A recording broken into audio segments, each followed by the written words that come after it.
And we are off on a Thursday. Hello and welcome to Stand Up, coming at you from the solar-powered shed in Rockland County, New York, where today my guest is, again, David Rothkopf, who I can't get enough of. He's been writing several articles over at the Daily Beast and, of course, doing great work on his podcast, Deep State Radio. I'm always happy when he joins our conversation. That begins at about 7 minutes in today. But first, of course, a little news, a little notes. Note number one, it is Thursday, so I will be hosting a hangout for subscribers only. If you subscribe to this podcast with a paid subscription, you should be getting an email letting you know the link to meet us at 8 Eastern tonight and pretty much every Thursday. You can always join us in the Discord platform, which is active 24/7. I hope to see you tonight at 8 East. Plenty to talk about, commiserate on, support each other with, and, as always, have some laughs. Looking forward to seeing you tonight. Of course, the big news all week has been what is happening in Israel and Gaza, and, of course, what is happening or not happening in the United States Capitol, appointing a Speaker of the House where they've gone for 15 days without it. But let's just begin in Israel, where yesterday the president, who made a high-profile wartime visit, said American intelligence showed that the deadly explosion that ripped through a hospital in Gaza yesterday was caused by Palestinian fighters. American officials saying multiple strands of intelligence, including infrared satellite data, indicated that the blast had been caused by a launch of a rocket or a missile from a Palestinian fighter position within Gaza. Palestinian officials blamed the explosion on an Israeli airstrike, an assertion that was disputed by the Israeli army, which said it had been caused by a malfunctioning rocket as well. But the region is, as the New York Times says, convulsing with anger and protests after the attack on the hospital or the blast. It may have been an accident. Uncertain whether the American endorsement of Israel's denial would do much to convince many, of course, in the Arab world. Also, during his visit, President Biden announced $100 million in aid to help civilians in Gaza and the West Bank. He said he'd secured a commitment from Israel's government to allow food, water, and medicine to deliver Gaza from Egypt. Of course, the people of Gaza want most imminently the bombing to stop, a ceasefire, but I don't think that's going to happen anytime soon. Before leaving, President Biden pledged his support for Israel, but paired his solidarity with a warning to Israelis to not be consumed by the rage they feel about the Hamas attacks. Listen to this. Justice must be done. But I caution this: while you feel that rage, don't be consumed by it. After 9/11, we were enraged in the United States. While we sought justice and got justice, we also made mistakes. I'm the first U.S. president to visit Israel in time of war. I made wartime decisions. I know the choices are never clear or easy for the leadership. There's always cost, but it requires being deliberate. It requires asking very hard questions. It requires clarity about the objectives and an honest assessment about whether the path you're on will achieve those objectives. The vast majority of Palestinians are not Hamas. Hamas does not represent the Palestinian people. President Biden also said this to the Israeli families and others who have family members who may have been taken hostage. Those who are living in limbo, waiting desperately to learn the fate of a loved one, especially to families of the hostages, you're not alone. I can't speak publicly about all the details, but let me assure you, for me, as the American president, there's no higher priority than the release and safe return of all these hostages.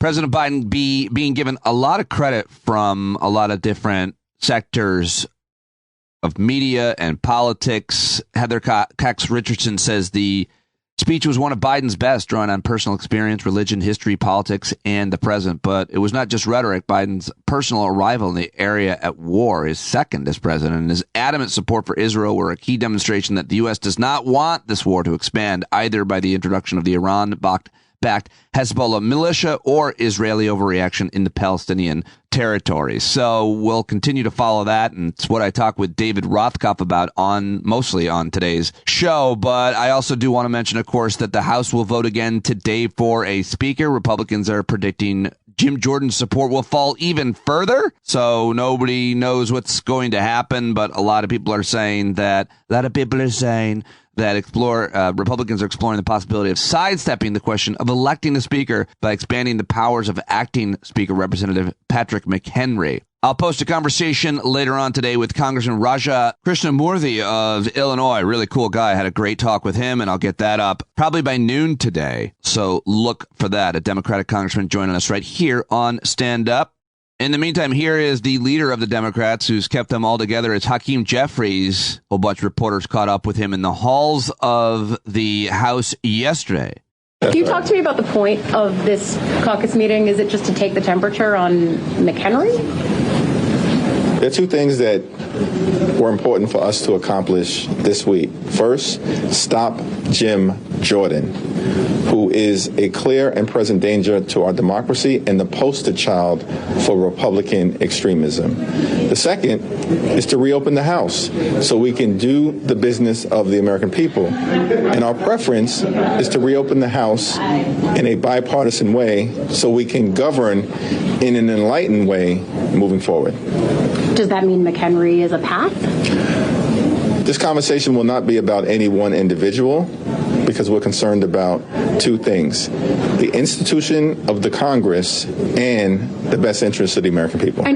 All right, there you go. Well, in other news, the president, I should have mentioned earlier, maybe is going to deliver a primetime address tonight just before our hangout. So it'll be interesting to see that and talk about that. I don't recall him giving an address from the Oval Office, but that'll be at, I think, 8 p.m. tonight. So look forward to seeing you tonight, and that's all I've got for you here in the news. Let's get to my conversation with David Rothkopf, shall we? As I've been out on the road over the past month or so and doing more gigs and hearing from listeners, they often bring up David Rothkopf as one of their favorite guests now, and he certainly has become one of mine. We have actually some laughs during today's conversation. We always do, but I thought it was real fun at the beginning and at the end. So in between, lots of really interesting thoughts about what's happening in the Middle East, about how it affects domestic politics, about the speaker fight, and more. David Rothkopf, of course, the host of Deep State Radio, the author of 8 books, most recently American Resistance, the inside story of how the deep state saved the nation. You can listen to him on Deep State Radio, follow him on all the social media, read him at The Daily Beast. Always a good time to talk with my friend David Rothkopf. So let's do it right now. There he is. David Rothkopf joins me now. I saw you on TV the other night. You looked really sharp with like a crisp white shirt under a sport coat, and I wonder why you don't wear that here. I do. I'm wearing it under my sweatshirt. That seems so uncomfortable. But well, that's it's I have an image to uphold with you. Right. That's slovenly, right? And, so you left your last TV hit to come join me, and you threw on over your more formal outfit. I pulled it on exactly. I just appreciate want to make that. you feel comfortable. Have you ever worn a suit? I did once. I did. It was a fun funeral.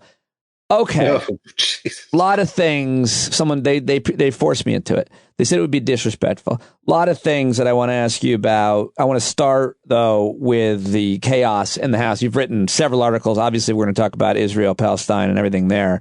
So much good stuff that you've been putting out. But what do you make of Jim Jordan being a nominee? It seems like his role in the January 6th insurrection has become an asset and not a liability. And I feel like there's a lot of important things to say about that. Well, there may be, except it doesn't look like he's going to get the nomination, right? So, I mean, he's got the nomination. It doesn't look like he's going to become speaker. Right. He lost, I think, 3 more votes in the second round than he lost in the first round. Right. Now looks like there's a move afoot to go and take the President pro tem, the Keebler elf McHenry, how dare you, and make him, sort of the permanent non-solution solution, because they can't pick somebody. And maybe that'll be helpful because he was like semi-productive with McCarthy. But on the other hand, he also was the one who kicked Nancy Pelosi out of her office as soon as he became the president pro tem, which was pretty tacky. So, Jim Jordan, he's a horrible person. When he was running against Scalise, I characterized it as the contest between Ebola virus and bubonic plague. Jordan is the Ebola virus. He is a guy who, sought to undermine the election of the United States, was one of the central leaders of the coup effort. And on top of all of that, he covered up sexual abuse scandals on the wrestling team at Ohio State University. So, he also, by the way, he's been in Congress for 16 years, and he's passed one bill, I think. I mean, he is useless as a congressman, and I look forward to him losing, but I don't look forward to the United States having to deal for the next, 14, 15 months with an absolutely broken House of Representatives. What is your reaction to the pressure campaign that was led by Sean Hannity, but a whole bunch of other right-wing media people who I've always argued are really what the tail that wags the dog of the Republican Party, especially in the U.S. Congress, and they did everything they could to pressure Republicans to vote for Jim Jordan. It looks like they came up short, but what do you make of that strategy? They're pigs, apparently he reached out to Representative Bacon's wife and was like, well, if he doesn't go along with this, it's, going to be trouble. It's like, what did they do? Leave burning sacks of poop on everybody's front doorstep? Would that work? Would that work? I don't know. I mean, we tried it when I was a kid. So did we. Yeah, we did too. It was pretty hilarious. Yes. But having said that, this is just the worst kind of crappy politics from crappy politicians.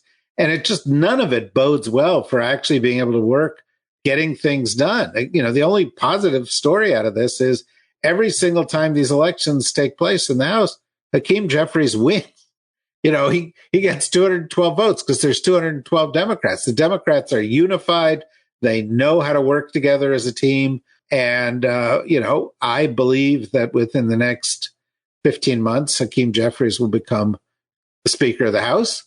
And I think he'll do a good job. And we will celebrate the day.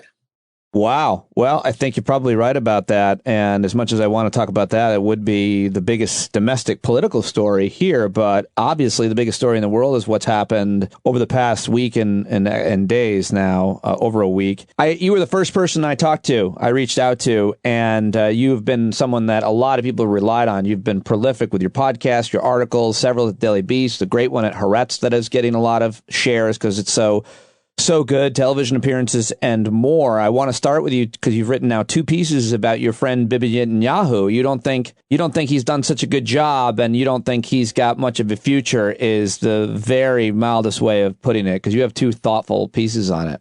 Well, I mean, look, it's not my opinion.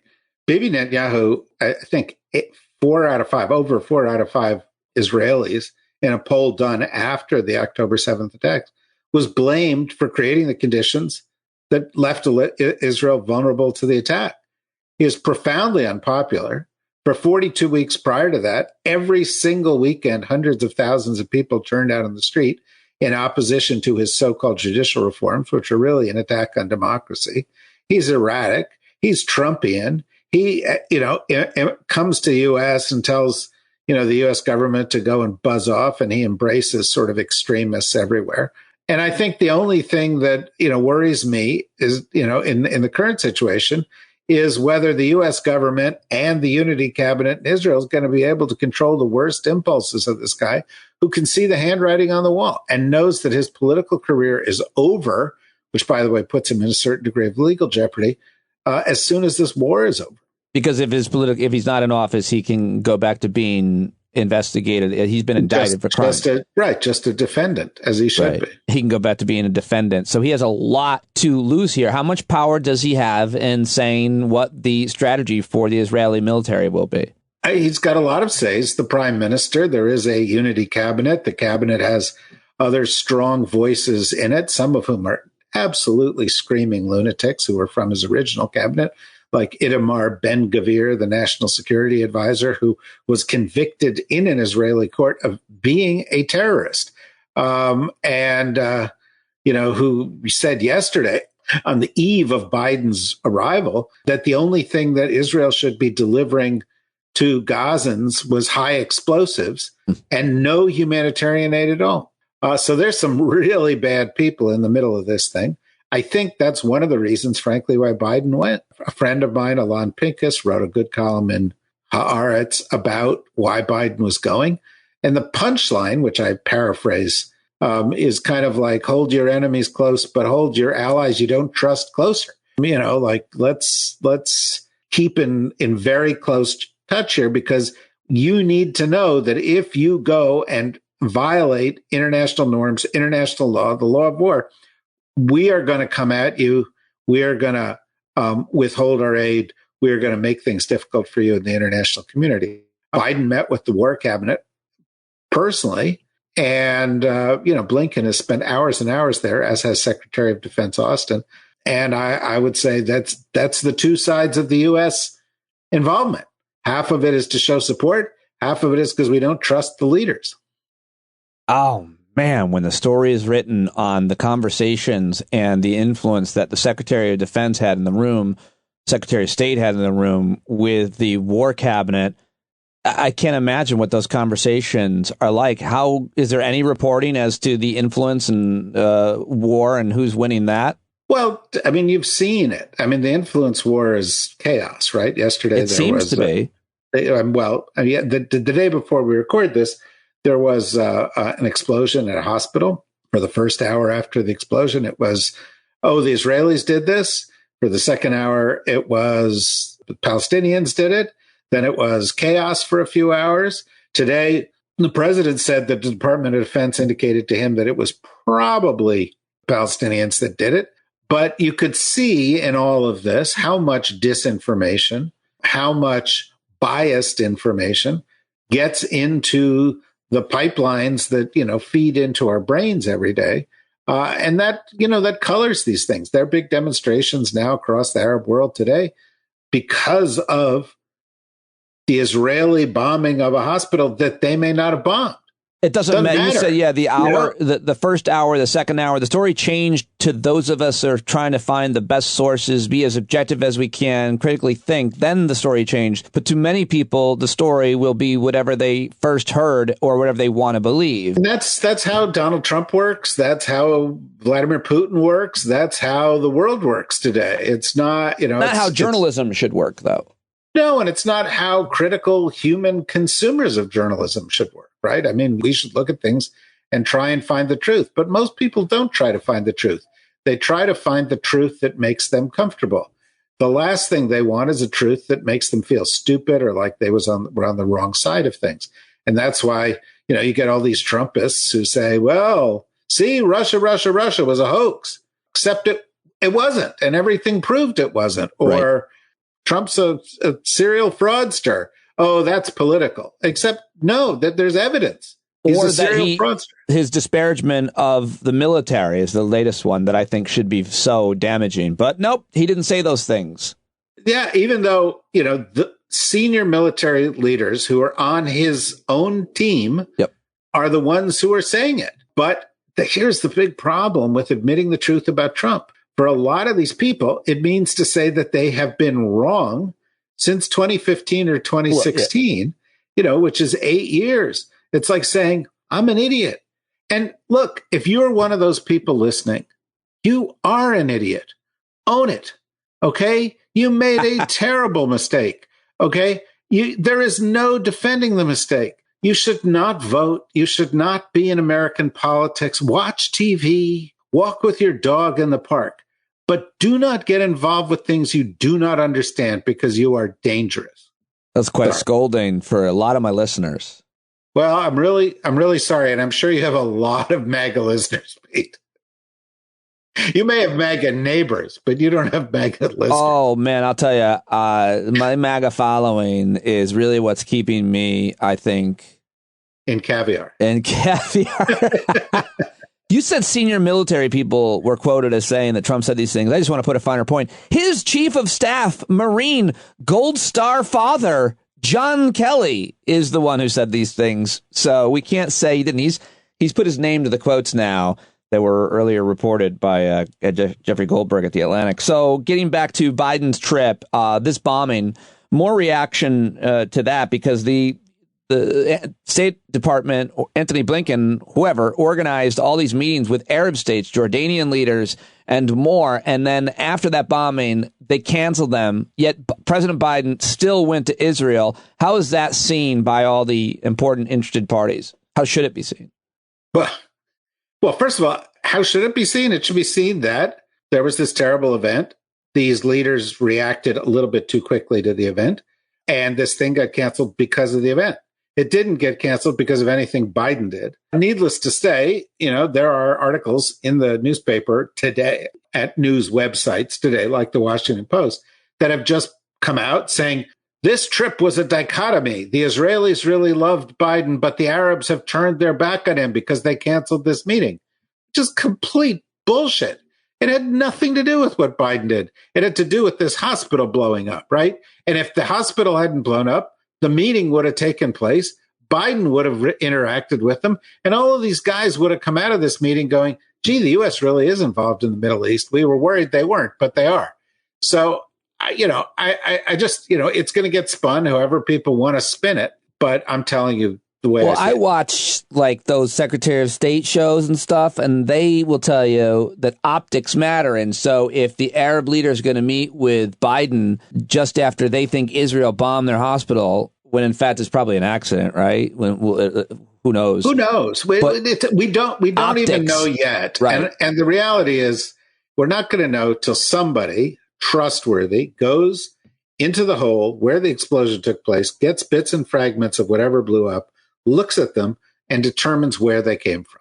What do you make of that audio that is the Israelis and other media outlets have been reporting that is between two apparently Islamic Jihad militants that are saying that was ours? What do you make of that audio? I mean, look, it sounds pretty compelling, but we live in the era of deepfakes. I don't know. Exactly. I just don't. You can make any video into anything you want. You can make any audio into anything you want. And folks, going forward, deepfakes will look more and more like the real thing. Right. And it is going to be tougher and tougher to be an intelligent consumer of information. Right. Because you're going to have to actually, what is the Chico Marx line? Who are you going to believe, me or your own lion eyes? Your Excellency, I thought you left. Oh, no, I don't leave. But I saw you with my own eyes. Well, who are you going to believe, me or your own eyes? You're going to have to sometimes not believe your own eyes and stop and say, no, I need more evidence than that. Or I need to wait for a while till an investigation is done to decide whether or not Robert Menendez should have to leave the United States Senate. No, he should leave. We should wait until we find out why he had gold bars in the pockets of his jackets. Yeah, there's some things, it's like, I actually buy the argument that he has enough to do, so much to do to defend himself that he's not actually going to be able to be an effective senator. And so, the people of New Jersey, and I am, I was one of them for much of my life, they deserve an effective senator. And if the guy's going to be spending all his time trying to say, well, doesn't everybody carry gold bars in their jacket pockets? That's going to be a distraction. I think I have less understanding. I think that if you're a congressperson, if you work for the government and you have a bunch of money in gold bars in your pockets, you're automatically disqualified because you're so stupid to not know the perception of that. If it ever got the idea that you hit a bunch of money that way and gold bars, you're out. But listen, you know what happened before this war started? A bunch of Congress people bought a bunch of stocks in defense contractors. I read that. Is that true? On both sides? Apparently it's true, but I was just getting at another point, which is I'm not so worried about gold bars. I don't think members of Congress should be able to own stocks because they affect the price of these things. And I think it is just when you pass legislation to corruption. When you pass legislation that's going to make certain drugs be bargained for affordable, you could even bet against that stock. Could short a stock. And for sure they do. Oh, yeah. And, there are all these people who go into politics. Yeah. And, as Harry Truman once said, if you go into politics a poor guy and you emerge from politics a rich guy, then, you're a crook. Right. And that's what happens to a lot of people. Yeah. They find a way to play the system while they're in the system. So gold bars are one thing it's kind of an egregious way to get paid off.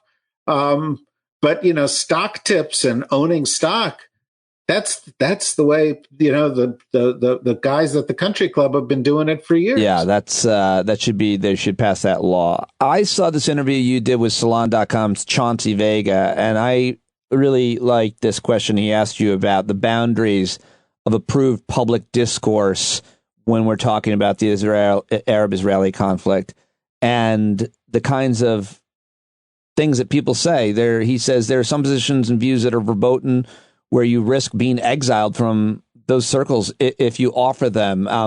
I've heard people say that you can't use the word genocide to refer to what the Israelis are threatening to do or may do to the Palestinian people. That's one example. Obviously, occupied territories is an example people have referred to for a long time. What are your collective punishment? Can we say that? What are your thoughts about the language police? Well, I mean, look, some people say horrible things, and they should be held to account for saying those horrible things. But there is an effort afoot by groups who understand how the world works today to outlaw certain kinds of language and certain vocabulary. And I think it's incredibly pernicious, particularly when it's untrue. And I'll give you an example. Yeah. I'll give you one that I'm close to personally, right? I was listening to a show that I sometimes appear on the other day. And there was an Israeli there, and she said, anti-Zionism is anti-Semitism. In other words, if you express any reservations about Zionism, you're an anti-Semite. And I'm like, well, wait a minute. I'm a Jew. I'm the offspring of a Holocaust survivor. 36 members of my family were killed by the Nazis. I, appreciate the reasons for the state of Israel to exist, but I'm not a Zionist. I don't think the Israelis have better claim to the land than the Palestinians do. I don't think they're a better breed of human being than the Palestinians are. I think all the rights of all of the people need to be treated equitably. And by the way, while I'm at it, I'm an American, and I don't believe in mixing church and state. And so I don't really believe in the idea of a state that's organized around religious principles. Well, according to these people, I'm an anti-Semite, even though I'm, the Jewish son of Holocaust survivors, because I have a different point of view. Another instance, there was a former senior Israeli official who I happen to know, and he came out and he said that if you refer to Hamas as militants and not as terrorists, which, by the way, was BBC sort of standard language, then you're an anti-Semite. Now, see, this is the thing. You could say, I don't think you should call them militants. I think you should call them terrorists. That's fine. But to say if you use the other language, all of a sudden you're something awful, that's terrible. And there's plenty of that going on out there. I have a friend who is a very well-known columnist who wrote a column in which he argued that the United States government should try to influence the Israelis to use restraint in this war to minimize the number of civilian casualties. And this person got an email from another prominent person in the media saying, well, thank you for revealing who you truly are. In other words, pressure from elsewhere in his community, in high places, for having an opinion that was contrary to the primary line of a particular political group that was in charge at that moment in Israel. And that's where I have an objection. I know loads of Israelis who can't stand the current government. That doesn't make them anti-Israel. It makes them anti-Benjamin Netanyahu. And we need to be able to appreciate these nuances to actually have a constructive conversation. Well, everything you just said is exactly the nuance, the nooks and the crannies that need to be said about this. What I didn't hear you say throughout that whole thing was whether or not you like Jews. Some of my best friends. No, that's probably not how I should say it, is it? I love Jews. My daughters are Jewish. Their husbands are Jewish. What do you think about my dog is Jewish. But he's a rescue, so he's only part Jewish.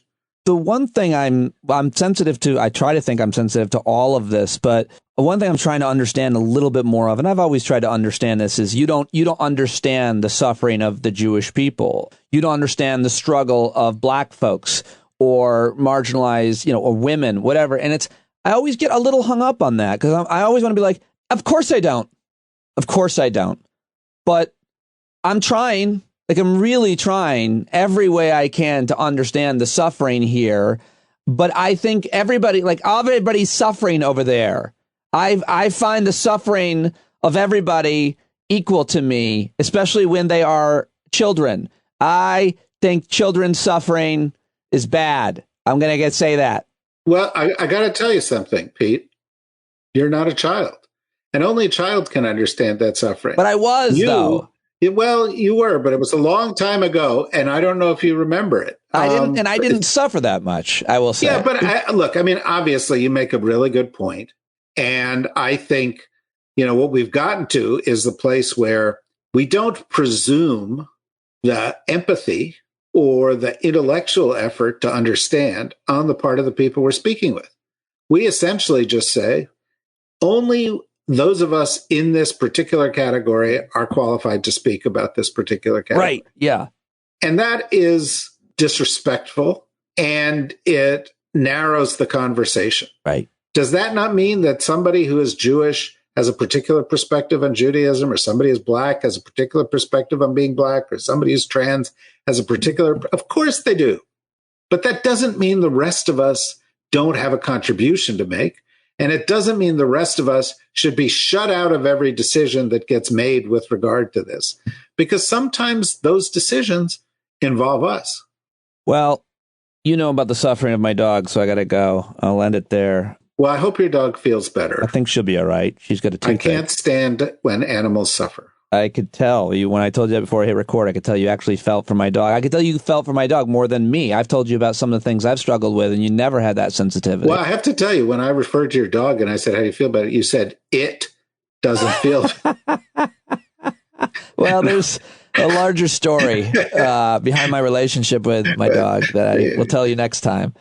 Well, okay. She just takes advantage of me a lot. Okay, she knows we're talking about her. That's what dogs do. Is they take advantage. My dog. No one told me. Yeah, but you got to love them anyway. I do. I love her. I love her. I just don't know how much I'm going to be able to pay for her health care. I don't know how much I love her. Do you have dog insurance? I don't think we do. Well, we were told we should get that a long time ago. You should get that. Yeah. I should get that. I discovered that when my daughter called me up and said, "Daddy, I had to bring my cat to the emergency room. Yeah. And she's been there 3 days and we brought her home." And I was like, "Oh, good. I'm glad they brought her home." Yeah. It cost $9,500, Daddy. And I was like, "Say what?" Yeah. And she was like, "Yeah," but I was like, what do you want me to do about that? And she was like, "Well, could you help out?" And I was like, "Fine." But the first thing I did to help her out was I sent her links to pet insurance places. That is a wonderful thing to be able to do, to save the life of your loved one, for sure. I would have said something different if it were my daughter's dog. I would have been like, "What do you want me to?" I mean, I'm sorry for your loss. Where are you going to bury your cat? I'm so sorry. Yeah, let me know if you need any help with the... Yeah, you have that suit that you wear to funerals. I'll break out my suit and I'll dig a hole. Oh, so insensitive on my part, not yours. Thank you so much, very much, for joining me. Likewise. It's nice to see you. All right, there he goes. David Rothkopf. Everybody, go check him out. The Rothkopf Group.com, Deep State Radio. Get his books. Read him at the Daily Beast. Let him know that you heard him here on Stand Up. Give this show a review on Apple, iTunes, or Spotify. Follow YouTube.com/Stand Up with Pete. Go follow me on YouTube, on TikTok, on Instagram, Threads, and all of the rest. I will talk to you later today and tonight. Looking forward to seeing you at our hangout. And that's all I've got for you. Be the change you want to see. Have a great day. And thanks so much for listening, you bumblebees. Right here at the end, John Carroll taking us out right now. When you can't see the forest for the burning trees, you got to stand up. Hey, you've been sitting so long, you got the creaky knees, you got to stand up. Stand up. I think you're driving wheels with leaking grease. Boy, you better stand up. Stand up. Well, there's a whole lot more of us who know what's right. They'll keep right on ignoring us if we keep sitting tight. You got to open up the window to let in some light. You gotta stand up. That's right.